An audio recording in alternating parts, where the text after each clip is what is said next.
Fashion, flair, lifestyle. Yeah. What's the topic for today? Come and join in, relax and listen for a while. Entrepreneurs, artists, or whatever you do, let's talk about you. And welcome, here's your host, Osnita Norman. Well, happy Saturday, everyone. Of course, you know I am your host, Osnita Norman, and welcome to Fashion, Flair and Lifestyle. Today is a beautiful day. Of course, I think every day is beautiful. However, today the sun did decide to peek out. Here in Michigan, it's been cold. I've had on my winter hat, scarf, and my North Face jacket because it's been cold. So today we have a high of 43 and a low of 25. But right now it is 43 degrees in Metro Detroit. So let's enjoy the 40-ish degree weather. It's not as bad because I'm looking on my weather map and it says we might have 90% chance of snow on Monday. Wow. I'm just going to take it. I'm going to take it how it comes. As long as I'm able to get up, move around, do what I need to do, I'm just not going to complain, because it could always be worse. So, we just be grateful that we do have seasons change. Say that. I read, it might have been a scripture, said once the seasons start not to change, then that means that the world will end up drying up. And then, of course, with dry land, dry ground, fires. So, continue to change the weather. Okay, that's what we ask for. Continue for the seasons to change. So just embrace it. Be grateful and be thankful. And of course, today's show is sponsored by none other than Your Essence Resale Boutique, where we capture the essence of your style. And guess what I've done already? I've shared on Facebook. So I don't have to take my Facebook sharing break. So, of course, we are live on YouTube under Vent Radio, and that's a plus sign. We are live on Twitter. We're live on Twitch, all under Vent Radio. Mixcloud, we're live under Vent Radio 313. Of course, Facebook under Glenn Cannon. And then, of course, you can always call in. That is 248-429-7224. And today's topic is, let's talk about wigs. And as you all know, we were not here last week. So, of course, this is my follow-up topic from last week. So we'll just get into that today. All right, so before we get started, we always got to ask the number one engineer in the Metro, in Detroit or Metro Detroit area, Glenn Cannon. How are you today? I am good, Nita. You are good. Yeah, working hard. Just trying to pull things together for our big premiere of Beautiful Noise. Yeah, so that's what's going on. We do always have to, of course, catch some highlights from Glenn, what's going on with Vent Radio, what's going on with Street Noise Entertainment. And if you are, haven't been listening, this could be your first time listening. I'm not going to assume that you have always been listening because, we get new and old listeners and viewers. However, the Street Noise team did a movie produced by Sterling Davis. Directed by Sterling Davis. And we did a Street Noise Entertainment along with some people from Vent Radio. We took part in Sterling's direction for the movie. So there is a movie coming out by the name of Beautiful Noise that will be debuting in Detroit, Michigan on May 13th at the Bel Air Theater on 8 Mile. That's right. And depending on your age, you know where the Bel Air is, but when I was little, the Bel Air Theater was a drive-in turn theater. And I had a back and forth with some of my coworkers because a lot of them didn't know that the Bel Air used to be a drive-in. Like, I'm like, it was a drive-in on 8 Mile. Yeah. All they can remember is Ford and Wyoming. Yep. Well, you know, that's because the Bel Air is a East Side thing, and a lot of West Siders don't even know that it existed. Really? Yeah. Let's see. When did the Bel Air, as it's known for now, it's called the Bel Air Luxury Cinema. I'm trying to think. When did the theater open? You know, now that we're talking about it, you know how we have different landmarks in the city, and it's like, when did this movie theater, you know, when did it take place? But I don't see anything coming up.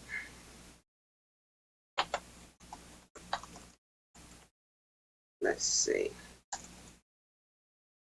So other than that, so we get ready for the movie premiere. I know Sonia sent out, we received the trailer, so I've been sharing that through text message. I haven't posted on social media as of yet because I haven't really been on there as much yesterday and today. You need to get busy. You need to get busy. I need to get busy. Everybody that's connected to this film needs to put on their promoter hat now and promote. Let's get these people out to see your work. That is very true. So promote. Like I said, I started with my emails and, you know, text messaging. I just haven't did social media. Do all of that. I'm getting there. But you are right.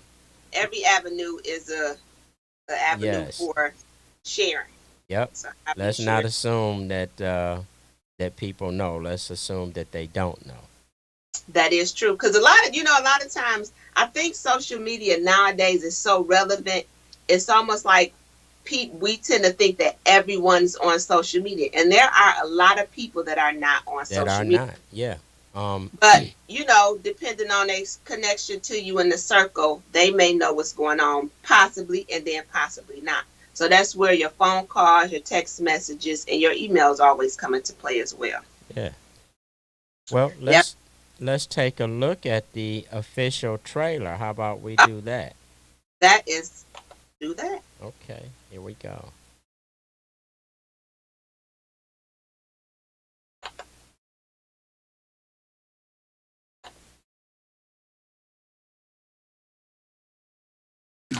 Like a fake laugh. YouTube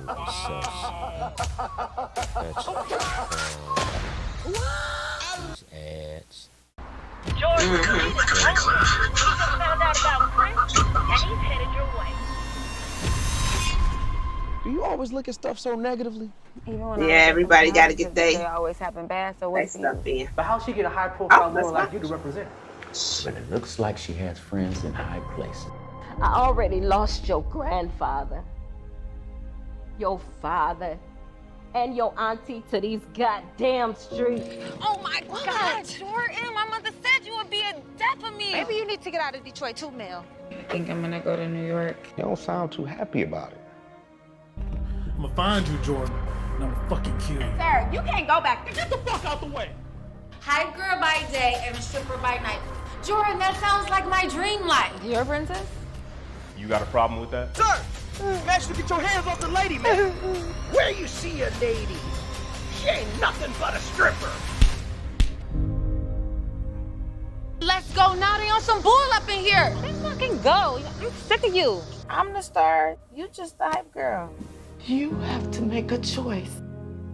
Either you're gonna make her proud forever, or you're gonna break her heart. I thought you liked me. I do. But it's complicated. Complicated is the story of my life. I just came to meet his new project. You do know that's what you are, right? Well, if that's what it takes to be in his life, then that's what I'll be. What about this option?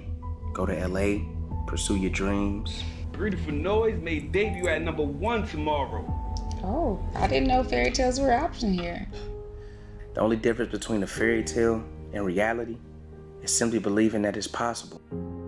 They are going to railroad that poor girl if nobody helps her. 10-4. It's fine.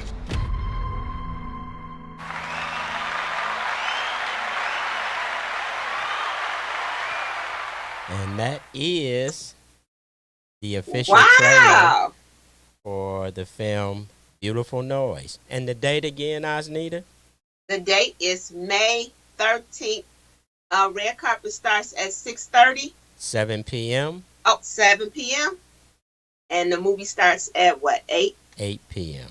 8 p.m. So we have a whole hour of networking, taking pictures, laughing, talking before we need to be silent. Yep.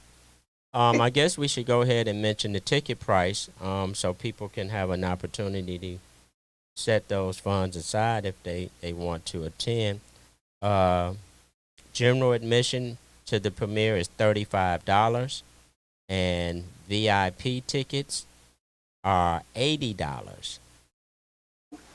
So you can decide what you want. Do you want to hang out with the cast and walk the red carpet and get the grab bag and attend the after party and all of those things?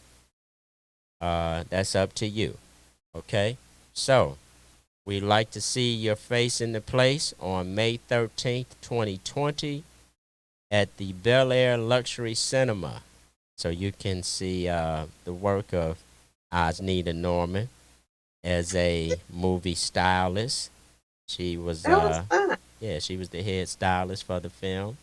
And I think she wants me to leave it right there. So we'll do that. But come on out. It's a great film. It's family friendly. And it's a great story. So come on out and enjoy it with us. And that's 2022. You said 2020. Did I? I think 2020 and 2022 would all go together. Yeah, but 22. Yeah, we know. That's a Friday night. I am excited. When I saw the trailer, it puts more excitement into it. And what's so funny is that my family keep going, "Are you in this movie or something?" I said, "Just come." I said, "I worked on the film. I just want y'all to see my work. Just come." It'll be there. I'm just trying to figure out like what else. So we just come to see your name roll in the credits. I said, "Just come." Okay? Wow. Just come. Wow. But my family support me and, a lot of everything that I do. So they'll be there. And then I think I've told my son, about everything, but he's a teenager. So they hear me and don't hear me. Right. But I'm going to have to reiterate him red carpet, lights, camera, pictures and stuff like that. So I can get him prepared. Because I don't want him showing up looking like he about to go hang out with his homeboys with a hoodie on. Right. He say, "Jason, you gotta get a suit for this one, or at least a dress shirt." He like, "A suit? I gotta wear a suit?" Yes, young man, it is called a premiere. So yeah, I'll be excited to, finish adding, and then maybe he can bring one of his friends or two, his little homeboys that he hang out with, and be something good for them to do. Yeah. But yeah, I'm excited. So with that being said, since we're talking about events and premieres and updates, what about the MVM Awards? We still working on those? Yes, we are still working on the Midwest Video Awards. It's been a challenge, because the venues, are just trying to come around, and believe it or not, like everything else, everything has gone up expeditiously in price. Oh.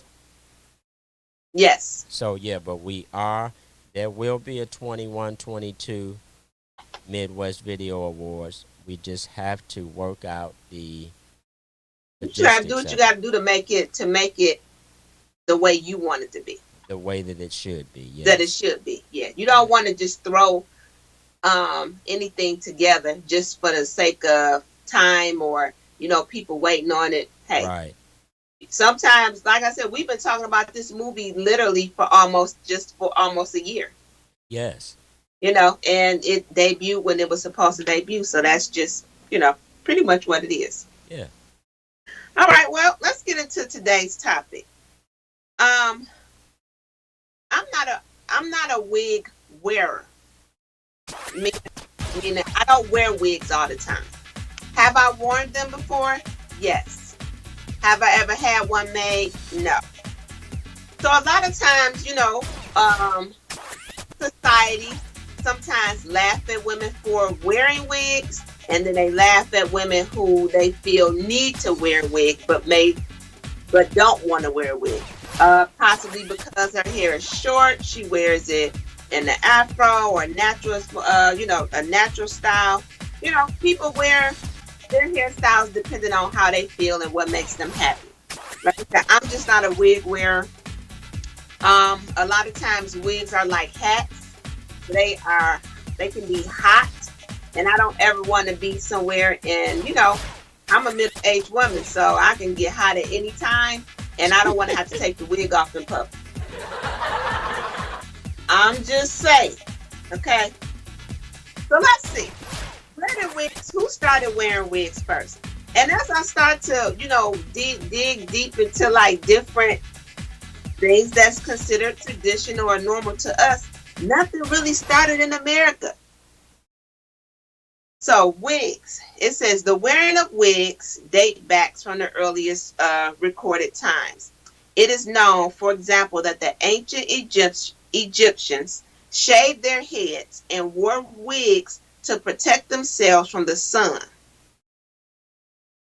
And that the Assyrians, Greeks, and Romans also used artificial hair pieces as well. So you're like, why would you wear wigs to protect your hair from the sun? But you have to think like back in those, like before time, the earth was different. It was less, what do you want to say? It was less things on the earth to kind of like take a bit of the sun off of you. Like if you're walking, you got buildings back. In those times, it wasn't as, the cities and the states and the countries wasn't as built up as they are today. So I can kind of understand that. So when did wigs become fashionable? By the time, so wigs fashion have reached its height in America in the 18th century, and efforts to imitate fashion on the other side of the Atlantic. By the time the founding fathers were wearing wigs in the 1770s and 1780s, the trend had been going on in Europe for well over 100 years. So again, most of the time, and that's even with fashion, with music, a lot of times the European countries are up on artists, or, their fashion game is a little more fashion forward than what ours is. So by the time we get it over here in America, they've been wearing it for years. New to us, old to them. So, a man's wig, what is a man's wig called? Called the toupee. And a toupee is a small hairpiece made of either synthetic or natural hair, worn at the top of the scalp to cover the highest area most prone to baldness. A toupee is commonly worn by men and positioned over the crown. So that's like right here. What they call, what is that, a receding hairline? And when they don't want to recede, but they still got hair on the side, but it's none at the top, then they put a toupee on there to kind of mask them going bald. If anybody has seen Glenn, he don't have that problem. Period at all. I don't think he's ever going to have that problem. By the time he get 90, he'll be wearing a ponytail. That's how thick his hair is, and then he still has a full hairline. Like it's guys younger than him that's bald.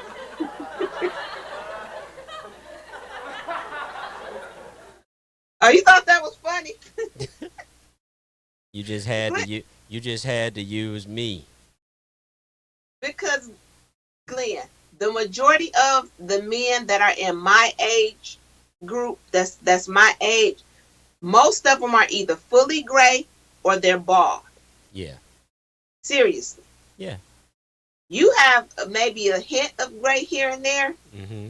but you got a full hairline.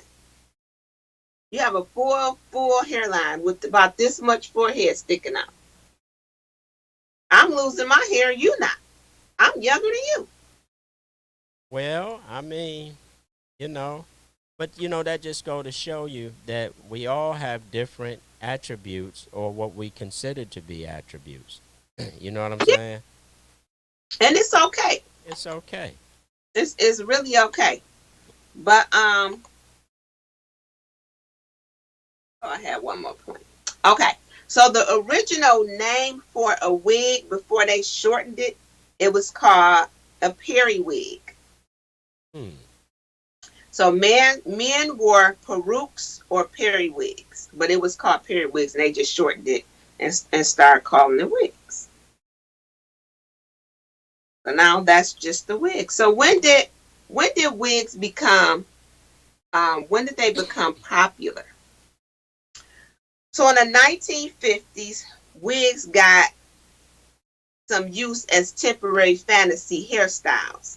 But the real boom came in the late 1960s when a new form of machine production meant they were cheaper and more accessible to everyone.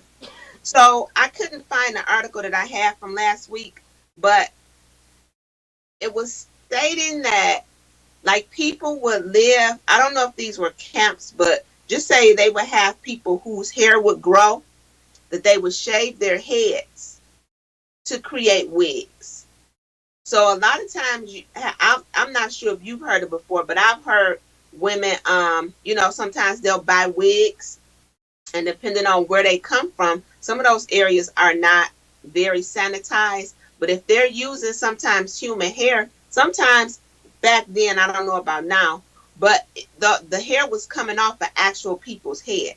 So if that person had lice or, anything going on in their head, when it's shaved and they create the wig, or the weave, guess what? That's getting caught up in the hair. So sometimes you'll hear women, they get braids or either, what do you want to call them? Lace fronts and 27 pieces or whatever, or even wigs, their scalps can become irritated because of something in the wig. I've heard people get lice from wigs, because it might have been already in there. Then, of course, when it opens it up, it opens up. So then your hair can get infected and the things and stuff get into your scalp. So they became a little more relevant in the 60s. So the use of hair pieces in the 1960s, both men and women had gone up and down throughout history, but there was a sudden resurgence during the JFK and the Martin Luther King. But the wig craze, it came back. So it kind of went away and then it came back. So why did it come back? It says by the swinging 60s, the wig had been out of style for a while.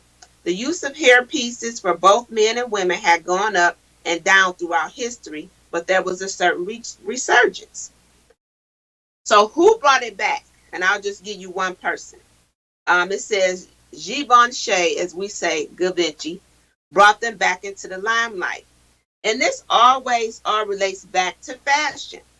It says, truth is, it all started in 1958 when a French designer was putting together his fashion show for the runway. He was frustrated about the hours spent on hairstyling and the lack of uniformity with his models. So he brought in wigs. By this time, name brand giving wigs the go-ahead, estimated at $500,000. American women wore more wigs by 1962. And it was all down to Givenchy impatience and his influence on the best dressed beauties of that era. So like I say, we wear a lot of things, we see a lot of things, but it all relates back to fashion. So we've talked about shoes, we've talked about hats, And now I'm talking about wigs. And it's all a part of fashion. So then synthetic wigs were born. And the reason synthetic wigs were born is to mass produce. You know, so you can produce them a lot faster because it's not human hair. So that was the alternative, was the synthetic. Now, like I said, I'm not a big wig person, but synthetic hair, I know you can't wash it and curl it and stuff. That's the hair that it'll shrivel up or to burn. Then big hair was all over Hollywood again to fashion. You remember the bouffants and the beehives? A lot of those were worn in the 60s. Wigs could show off your political views. It says the iconic First Lady Jackie Kennedy was the chic catalyst who made big hair go mainstream. But again, I'm not a wig person. But, however, I do like the versatility of having a wig. When I see other people wear it, I'm like, oh wow, like that's cute. I like that. But that's just something that I don't feel like I can pull off. And now it's expensive. Well, let's go to a clip of the history of wigs. How about that? Yeah.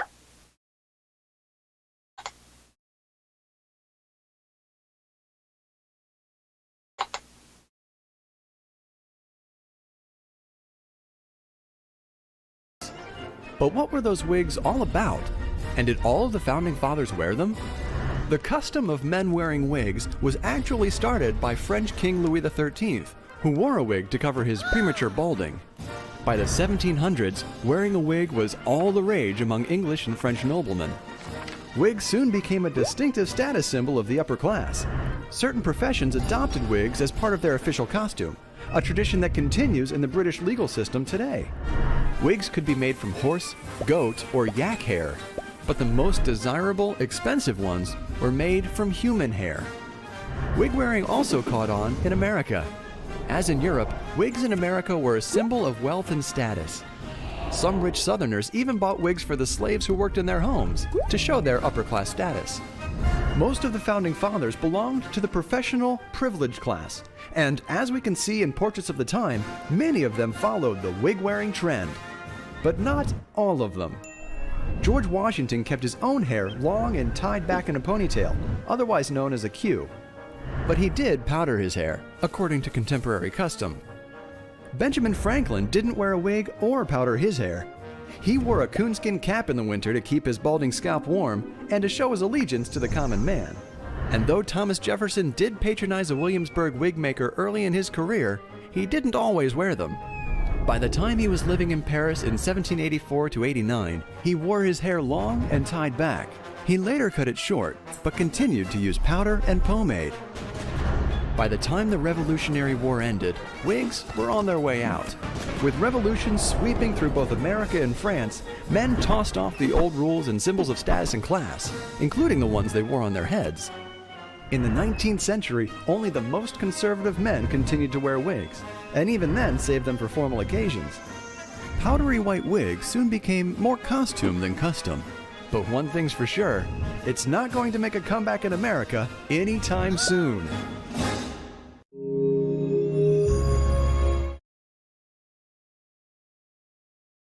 The history of wigs.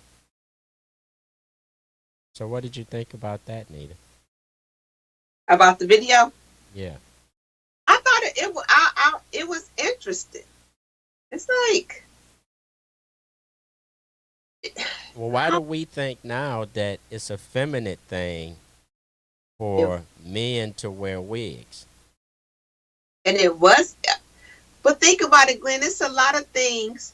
You have to think of it too. Men were more dominant in the out in the limelight compared to women.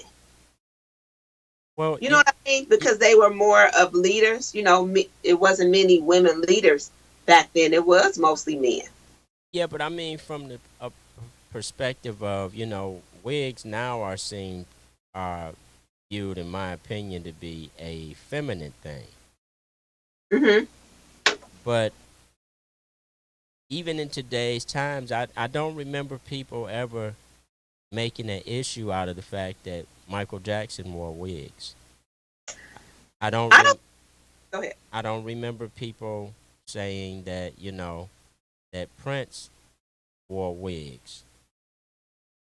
Many entertainers wear wigs that are not women, and some of them spend thousands of dollars on these wigs. Those people were Michael and Prince and Little Richard and people like that. They were wearing lace fronts before we ever even knew the term. And Glenn, I believe you. We having this conversation, and guess what? I never thought of it. See? The only time I think I thought about Michael Jackson wearing a wig, not even a wig, I thought, like hair pieces, was when his head caught on fire. His hair caught on fire. Doing that Pepsi was the commercial, or when he was on tour, and he had that head injury from the fireworks. Well, yeah, he actually wore wigs ever since that happened. Yeah, but like I said, I never thought of it as being wigs. I just thought of it as probably like a hairpiece. Hairpiece, wig. I mean, what's the damn difference? Well, I mean, it's a difference. What's the Like, difference? wig is all over. A hairpiece, I might have a piece here or a piece there. Okay, so you got a piece of a wig in your hair. A piece of a wig. But like I said, maybe because by the time I became of age to pay attention to certain things, hip hop had came into the game. So I ain't really. It's like Michael Jackson, Prince. They was just Michael Jackson and Prince. Like, I don't think I really would dissect. The Prince got on the wig. I just liked his music, or I liked him. Same with Michael Jackson. But I never thought the wig part. I always thought Prince, that was his natural hair. Really? I did. Interesting. Except for maybe at a stage when he had this little page boy cut. Well, in all honesty, he sometimes he wore his natural hair, but most of the time, even when he would wear his natural hair, like you say, he would have a piece in his hair. Right, and that's like I said, it's not, to me, it's not a bad thing. It's about what works for you. Like you said, when you're an entertainer or when you're a person on the go all the time, your natural hair can only take so much. And if you need to be freshly, have a fresh look every time you on the scene, you got to find some balance. You have to find some balance. I think now it's just different. It's more expensive. Yeah. So listen to this one. So guess who invented synthetic hair? It said in 1951, a lady named Christina M. Jenkins submitted a patent hair weave. A former wig company employee, Jenkins created a new of adding synthetic extension by sewing hair onto cornrows.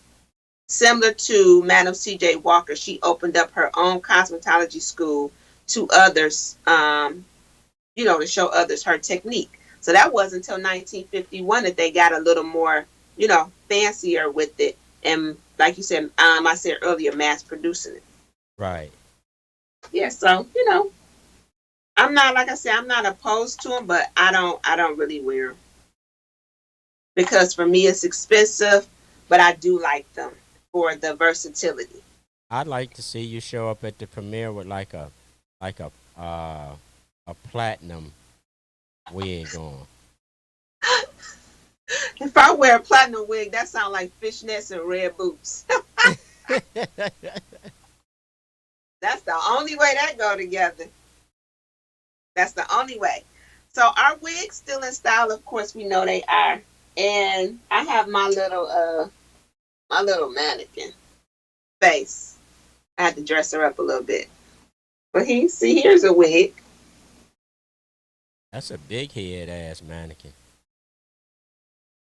That's my friend. But look at her curls, depending on how you wear it, somebody may not know that that's not your natural hair. And now the wigs, they have the tones and stuff. They're not just on a one color. They don't go with the different scalp colors, stuff like that, or they hide them. I mean, they get really, really fancy with them. Like I said, I'm just not one to wear them. So do you? I don't think your wife wears wigs either, Glenn. But have you seen like the trends? Like, do you like wigs or no? Or prefer natural? I prefer natural, but at the same time, I do like wigs. I mean, I just think that if people would start doing things that actually fit them, and I don't have a problem with a woman wearing a wig. I mean, there have been times where she has worn a wig. She's not a everyday wig wearer, but right. But depending on where we were going or what kind of look she was going for, she has, and I actually like wigs. I don't like things that don't fit people. I mean, if something works for a woman and she's rocking it, then rock it. But if it's not you, then maybe you should try a few more things till you get that good fit where you look well in it. So I don't I don't have a problem with wigs at all. I just think that people do things now based on what other people do. Right, and it like I always talk about learning how to dress for your shape and your size. Yes. And having your own style. Like you said, a lot of times some women look better with a wig, opposed to, natural hair, depending on their hair texture. But one thing too is like making sure you have the one that fits you. Like some, and that goes with braids as well. Everybody can't wear those dreadlock, type braids. And then you have some women, depending on their hair texture, they can wear the dreadlock, the faux locks, and they look really beautiful on them. Yeah, I mean, even with guys, I've seen some guys that really look good with dreadlocks. You know what I mean?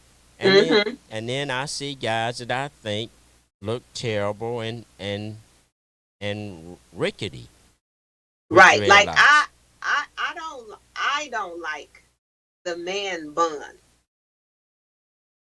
Like the guys that wear the dreadlocks, I like them, if they hanging and they clean and neat. But I just don't like the bun in the top. Like if you have it lower, I can, it's like okay, but I just don't like the top bun for some reason. That's what I'm saying. Everything is not for everybody. Right. And then it also, like you said, depend on the time and place, like where you're going, what look you're going after for a certain setting. Like certain settings can calls for a certain style or a certain look. A certain style, yeah. I think a certain style or a certain look. So just to kind of wrap up, the wig thing, we have so many different styles of wigs. Like I always tell people, just because it don't work for me, that doesn't mean that it doesn't work for you. I just suggest that you start to, whether it's fashion or if it's hair, get something that works for your look, your complexion, your face shape. Like you can't just go in the store. You can, but I would suggest going to the store and having someone with you to assist if you're buying one off the shelf. If you have one specially made, it's a little more detail that goes into it, opposed to just buying one over the counter.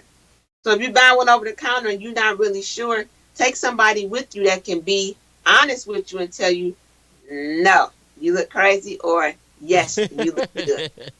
Yeah, that's good advice. That's what I say. Take someone with you that's going to really, really, really be honest. But again, as I say, it all goes back to fashion. So when your hair look good and your clothing look good, and it's all, for you, that you've mastered your shape and your size and what you need to wear for that, and you've mastered the hair color and the hairstyle that works for you. You know, like for me, it's certain styles I didn't think I could wear, but then I tried it and it worked out fine. Like I used to be afraid to wear my hair off my face. As a young girl, I always had a bang. I never not had a bang because I thought my forehead was big. Don't say nothing. Well, Then I come to find out. Yeah, you know. Big. Yeah, I noticed when when you have it off your forehead, I'll be like, damn. Damn, Gina. Damn. Do you know people actually have told me that I look like Tisha Campbell? You do. You do have a Gina look. Look, but I don't look like her. No, you don't look like her, but you have a Gina look. I get what you're saying. Yeah. I can relate to that, but you know, people of the opposite color be like, you know, you look like the lady off Martin. What's her name? And then all the guys be like, Gina, yeah, you look like Gina. And I'm like, I do not look like Gina. Not look like Gina. Yeah, but I get it. If you pull that hair back off that forehead, people will see. They'll see it. Yep. There's Gina. Well, of course, we know the whole topic that's been trending for almost a week tomorrow, right? I have to talk about this before we, get off. We got about another 15 minutes. I know everybody probably talked about it on every segment of event radio shows because it's trending. Yes. So, my opinion, I'm not a big Oscar watcher. Like I don't really watch the award shows like that. Okay. Mm-hmm. So the reason I tuned into the Oscars on Sunday was because my sister was raving over Beyonce's performance. Like, oh my God, this is so nice. It's something different. So I cut it on. And I watched that performance. And then you have the host. And long story short, the horrible, corny jokes. I'm like, this what they do on here? I was like, oh, I'm not watching that crap. So I started doing something else. Wasn't even thinking about it.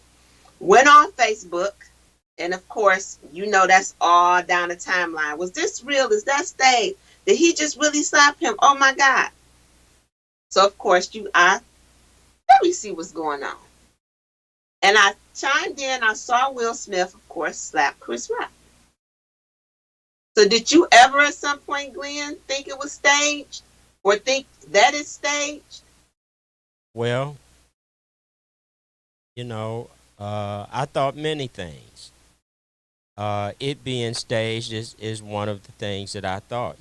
Rock actually thought it was staged from the beginning. And, I'm the type of person who, because I'm into production, I look at things a little bit differently than lay people. I don't look at television for necessarily entertainment purposes. I look for the production. I look for how well the lighting is or isn't. Right. So in looking at it over and over again, I am leaning more now towards it being staged. However, if it wasn't staged, I feel sorry for both guys and Jada. But at the same time, I think that people need to learn to mind their own damn business. I think that we are too engulfed in other people's business and problems. And I think that any man who feels that his wife has been disrespected has the right to act out in whatever way he sees fit. Agreed. I just believe whatever it is you feel like you need to do to protect whoever you feel like you need to protect, in any action, it's consequences behind it. So as long as you can do what you do and stand up and own what you did, exactly. hey, like I tell my son, you can do what you want to do. But you know, But it's consequences behind some actions. yeah. Well, you know, the amazing thing to me is that black people, it seems like they're more concerned with where that happened at, as if the Oscars is such an important platform that it made black people look bad, and I don't feel that way. I don't think it made black people look bad as a whole. I think it was, to me, it was just like, why? You know, like, really? Like, to me, I don't think what Chris Rock said was overly horrible. I've heard people say worse things. Again, if it affected them differently, and that's how Will felt like he needed to react, then so be it. But I think, to me, it was just more humiliating for both parties. Mainly for Chris Rock, and then the after effect of, you know, I looked at Will, I was like, how do you slap somebody, laugh, slap somebody, and then cry? I was like, all them emotions. So you all over the place. Well, it was just embarrassing to me. But guess what? Humans have the right to be all over the place at certain points in their lives. That's true. And when, you know, now they're calling this woman all kind of whores and tramps and all of this dumb stuff, when they don't know these people. You're right. They don't even know if the thing with her and the young man, supposedly in the entanglement, they have no idea if that is accurate. Really, really true. Yeah. Because guess what? Jada got $10 million in free promotions in making that statement that she was in an entanglement with this young man. Wow. So, you know, some people are so small-minded and buy into what they hear come out of their television as factual, when these people are constantly trying to make money. Okay? These people have enormous expense bills. Their life is not like our lives. Yeah, that's true. Yeah, like it was just too much. When I looked at, I saw a clip when Chris Rock presented Questlove his Oscar.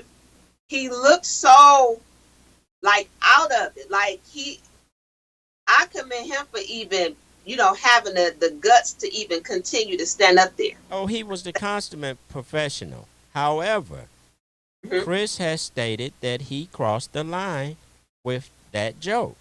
He did? Yes, he has. He has stated that publicly. And people, why don't people just let it go? Glenn, you got to admit that was like something like, what? Yeah, but okay.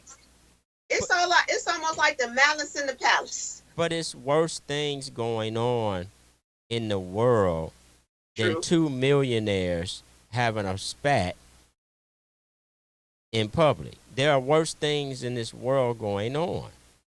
Yeah, but I just like, think I tell you what's worse, the fact that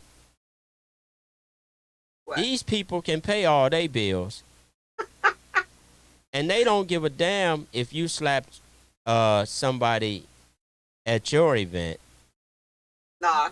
They give less than, you know what I'm saying?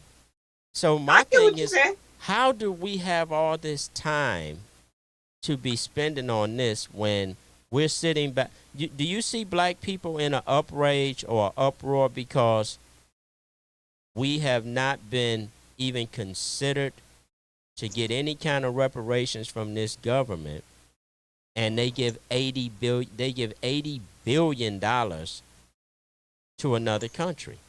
Do you see black people? Do you see that on anybody's timeline? No. Okay. And guess what? The thing of it is that they've been doing it. But like you say, people don't pay attention to where we're headed. It's all in the moment.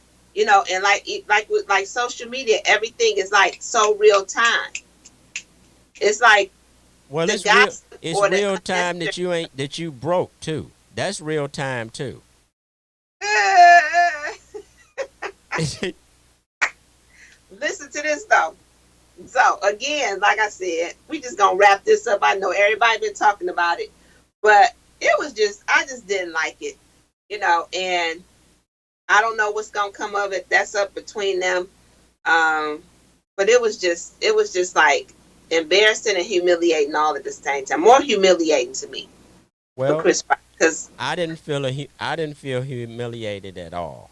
I didn't as a person. I felt humiliated when the Fashion Flair and Lifestyle show isn't on,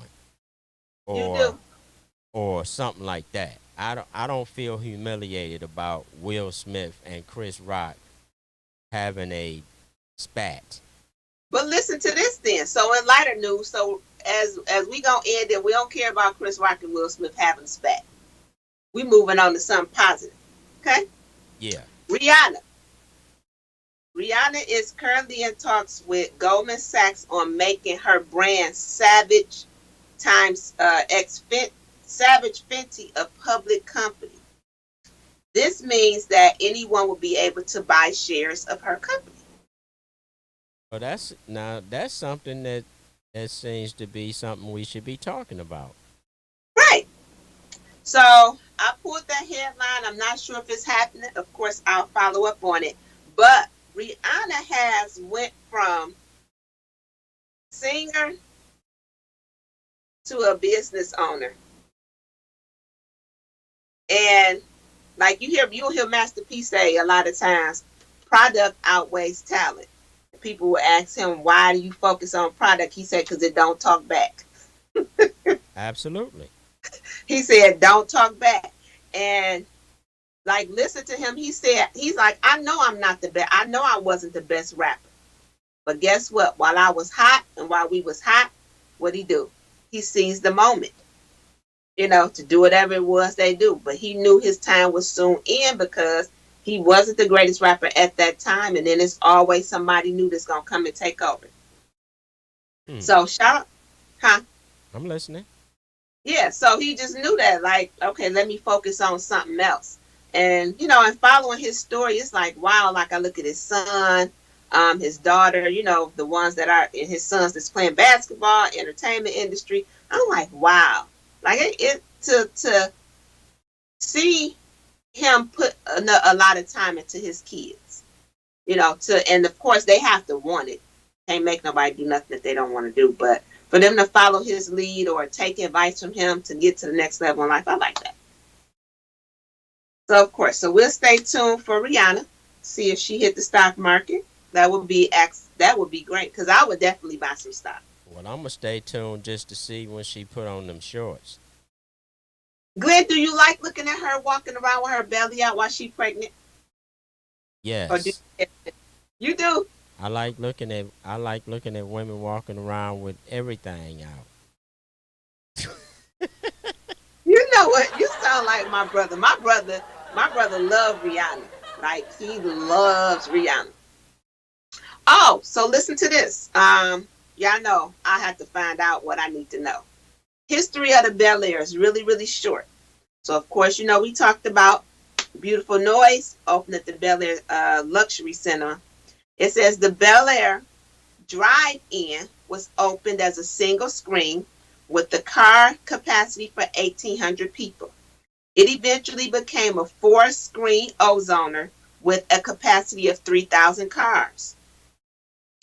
No timeline given, you know, for that transition. It says listed as opening August 25th, 1950, and the drive-in closed in 1986. So the Bel Air Cinema is located on the site of the former Bel Air Drive-In in Detroit, and Detroit's only operating first-run movie theater. The cinema opened April 22nd, 1988 by AMC. And it says in 2016, the cinema was completely renovated with all new luxury high back rockers, recliners, glittery decor throughout, and custom chandeliers. So it got its makeover in 2016 to be considered, now a luxury cinema. And it looks nice from the pictures that I see. I haven't been in there in years. Well, we're going to be in there on Friday, May 13th. On Friday the 13th. Dun, dun, dun. Yes, we definitely will. Glenn, don't come in there with no toupee. And I won't come in there with no wig. So, if you coming to the movie premiere and you need to get yourself together, don't forget, Pure Essence Resale Boutique can help you capture the essence of your style. Budget friendly as well. You should be, you on your Wednesday show, you should be showing things that people can buy to wear to the premiere. Thank you, Glenn. You're right. I know it. You know it. You think you always right. Do you? So, yeah.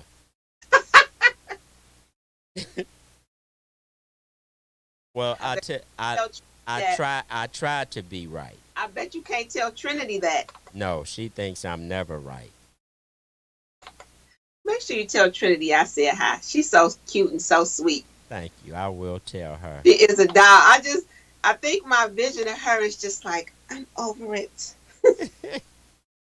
It's just like, oh my God. Look, when I came, after they gave me the award and I came back to the seat, she said, Dad, you don't even have no job. What are these people talking about? She think you Tommy? She said, I said, little girl, goodbye. So Glenn, she really don't understand like what you do. No, I don't think it's so much she doesn't understand. She don't give a damn. You should be like, do you children? I think nowadays they're so used to what we consider. What do you want to say? What we consider as like, I can't even find the words to say. It's normal to them. Like special things or certain a certain way of living is like, oh my God. For us, that's like us moving from the hood, going to a nicer area. It's like, wow. Right. They like children that's Trinity age, some do, but the majority of them don't know, about the transition. Right. Because they were born in the transition and the more, the continual transition. Exactly. Like some of your younger children probably can relate to certain things. And then she like, y'all did what? Y'all lived where? Oh, I don't know. I don't know what y'all talk. I don't know anything about that. Right. That's so cute and so funny. But, it's a blessing at the same time. It's a blessing at the same time. Well, guess what? It's 2:15. Okay. And that means it's time for Fashion, Flair and Lifestyle to go. Well, we're going to leave out today again with the trailer of Beautiful Noise. How about that? So make sure, of course, before we get to the trailer to end it, make sure y'all tune in Wednesday to Wind Down Wednesday, Facebook Live, 9 p.m. Tune in.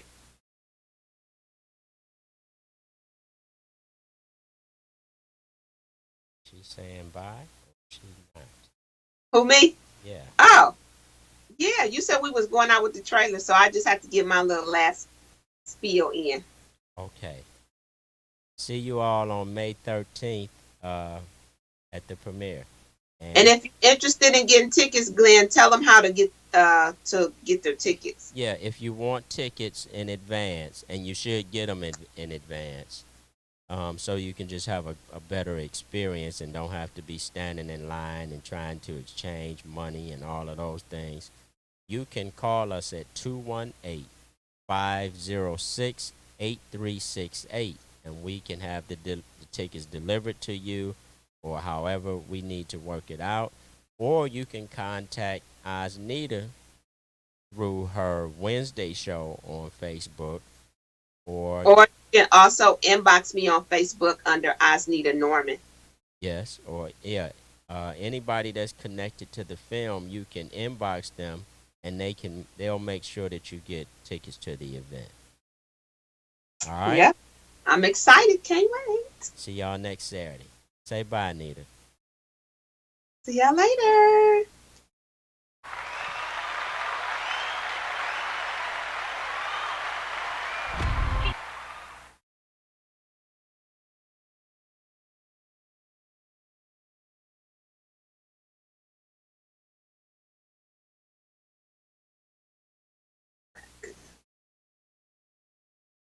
You see this black box right here? Well, I'm gonna show you something right now. George, Khalid is on one. He just found out about Chris, and he's headed your way. You see this black box? Stuff so negatively. Even when I look at them positively, they always happen bad, so what's the use? But how'd she get a high-profile lawyer like you to represent her? But it looks like she has friends in high places. I already lost your grandfather, your father, and your auntie to these goddamn streets. Oh my God, Jordan, my mother said you would be a death for me. Maybe you need to get out of Detroit too, Mel. I think I'm gonna go to New York. You don't sound too happy about it.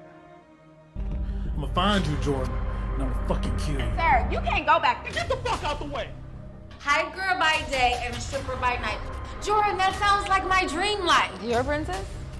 You got a problem with that? Sir, ask you to get your hands off the lady, man. Where you see a lady, she ain't nothing but a stripper. Let's go now. They on some bull up in here. Let's fucking go. I'm sick of you. I'm the star. You just the hype girl. You have to make a choice. Either you're gonna make her proud forever, or you're gonna break her heart. I thought you liked me. I do. But it's complicated. Complicated is the story of my life. I just came to meet his new project. You do know that's what you are, right? Well, if that's what it takes to be in his life, then that's what I'll be. What about this option? Go to LA, pursue your dreams. Greedy for Noise may debut at #1 tomorrow. Oh, I didn't know fairy tales were an option here. The only difference between a fairy tale and reality is simply believing that it's possible. They are going to railroad that poor girl if nobody helps her. 10-4. It's fine.